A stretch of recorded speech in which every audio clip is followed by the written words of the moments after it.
नमस्कार, मैं हूं पार्थ और आज मैं आपको लेकर के आया हूं रामेश्वरम।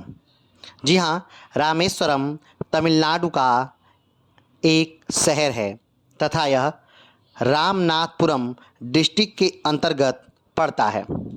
रामेश्वरम हिंदुओं का एक पवित्र तीर्थ है। यह तमिलनाडु के रामनाथपुरम जिले में स्थित है। यह तीर्थ हिंदुओं के 4 धामों में से एक है। इसके अलावा यहाँ स्थापित शिवलिंग 12 द्वादश ज्योतिर्लिंगों में से एक माना जाता है। भारत के उत्तर में काशी की जो मान्यता है वही दक्षिण में रामेश्वरम की भी है। रामेश्वरम चेन्नई से लगभग 450 मील दक्षिण पूर्व में है। यह हिंद महासागर और बंगाल की खाड़ी के चारों ओर से घिरा हुआ एक सुंदर शंख आकार का द्वीप है।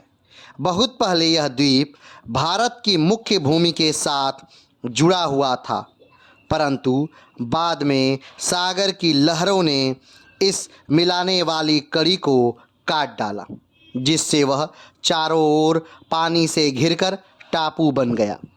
यहाँ भगवान राम ने लंका पर चढ़ाई करने से पूर्व पत्थरों से सेतु का निर्माण करवाया था, जिस पर चढ़कर वानर सेना लंका पहुंची व वहां विजय पाई।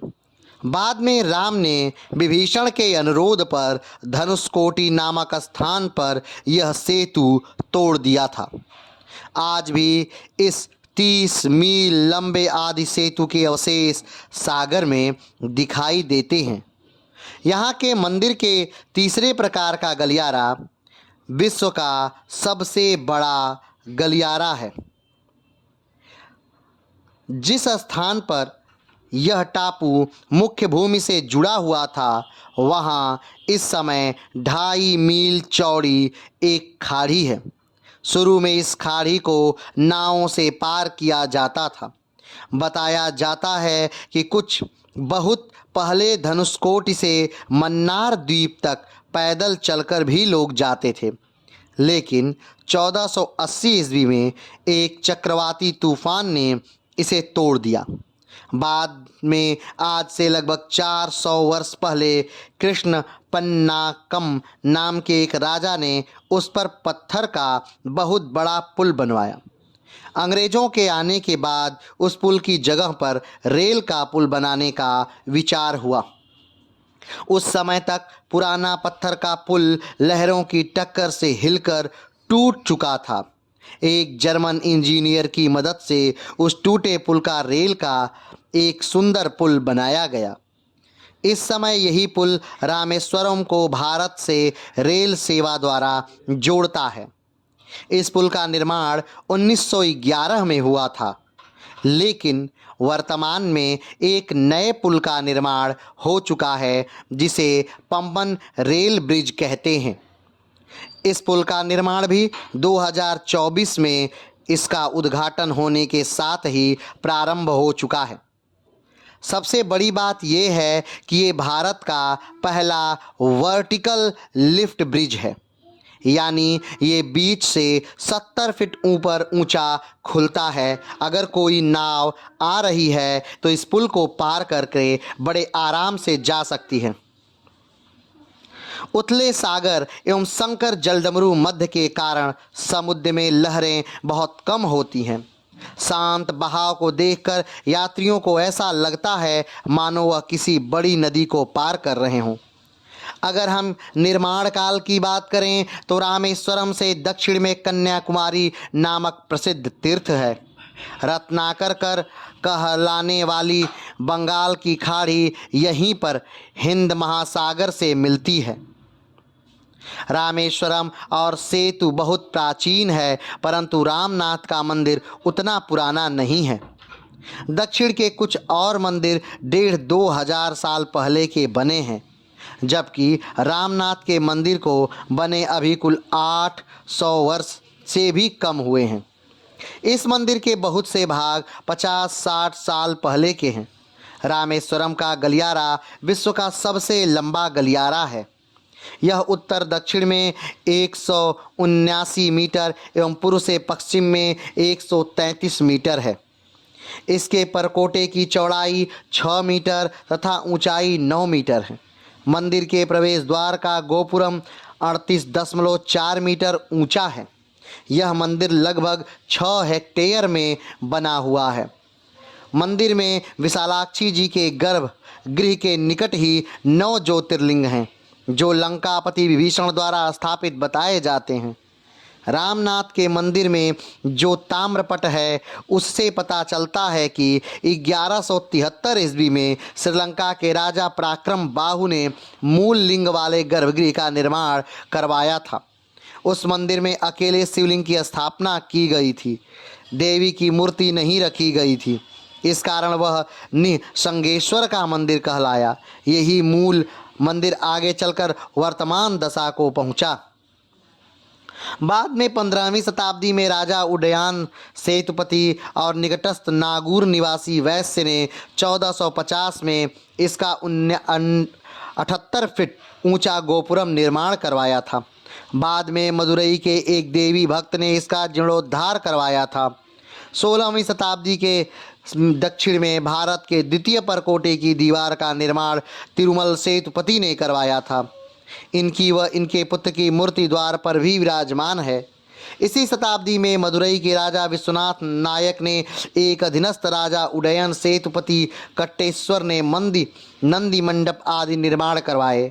नंदी मंडप 22 फीट लंबा, 12 फीट चौड़ा व 17 फीट ऊंचा है।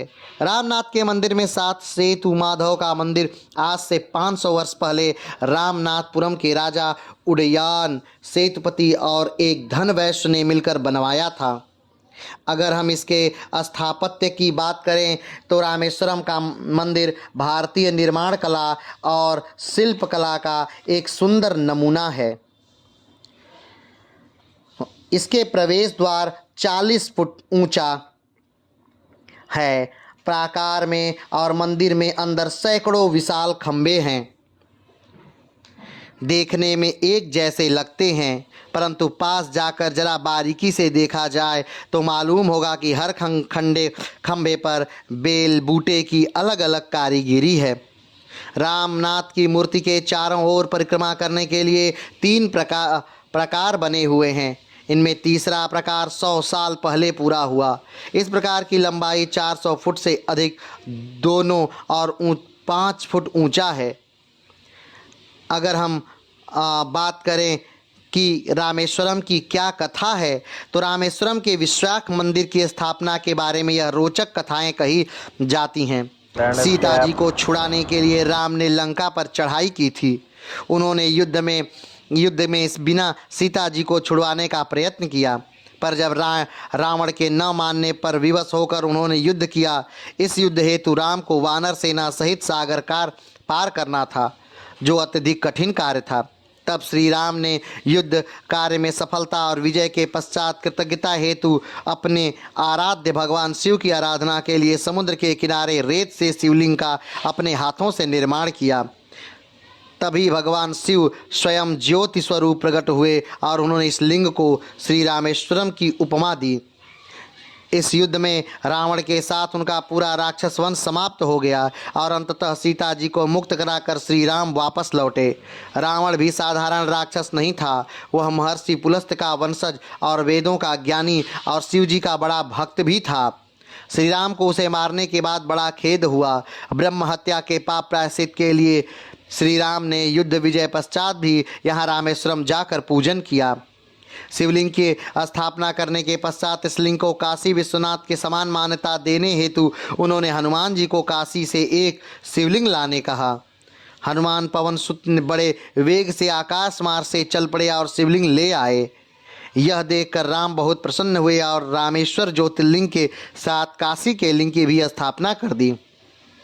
छोटे आकार का यही शिवलिंग रामनाथ स्वामी भी कहलाता है। ये दोनों शिवलिंग इस तीर्थ के मुख्य मंदिर में आज भी पूजित हैं।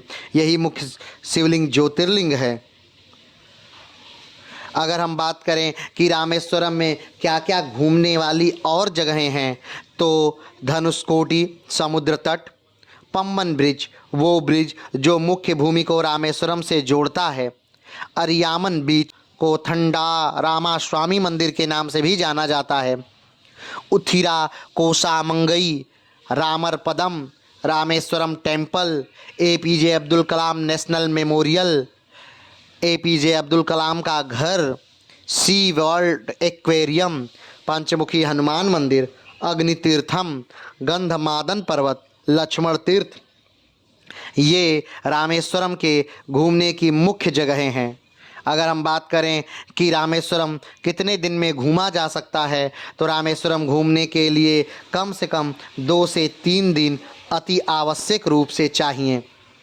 अगर हम बात करें कि रामेश्वरम घूमने के लिए सही समय क्या है, तो अक्टूबर, नवंबर, दिसंबर और जनवरी का महीना रामेश्वरम घूमने के लिए सही समय माना जाता है।